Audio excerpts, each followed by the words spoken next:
Ito naman po yung separation pay na 1 month pay for every year of service. Ibibigay ito sa mga empleyado na na-separate under these circumstances or instances. Number 1, redundancy. Number 2, installation of labor saving device.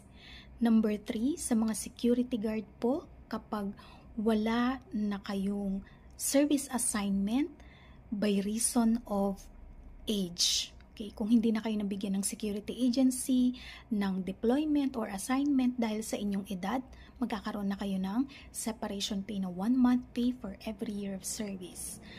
At kapag nag-file po kayo ng kaso, panalo kayo, pero hindi na kayo maibabalik sa inyong dating posisyon dahil nawala na yung posisyon or may na-hire na doon sa posisyon na ibang empleyado o kaya naman dahil may strained relationship na sa pagitan ng employee and employer, strained na yung relationship.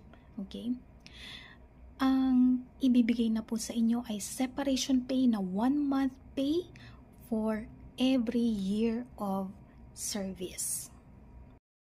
Para sa separation pay, ang magbibigay sa iyo ng 30-day notice ay ang employer. So magbibigay sila ng notice sa iyo before maging effective yung separation mo. Okay, magbibigay sila ng 30-day notice din sa DOLE. Sa retirement pay naman, kapag mag-exercise ka na ng option mo to retire under optional retirement age. Kasi 'di ba nabanggit natin merong voluntary and merong mandatory retirement age. Ngayon sa voluntary or optional retirement, ikaw ngayon ang magno-notify sa employer mo para mabigyan sila ng notice of your intention na i-exercise na yung option mo to retire at the age of 60 years old. Okay, bago mo ma-reach yung mandatory retirement age. Okay, so ikaw ang magno-notify sa HR o kaya sa Compensation and Benefits Department. Ganun.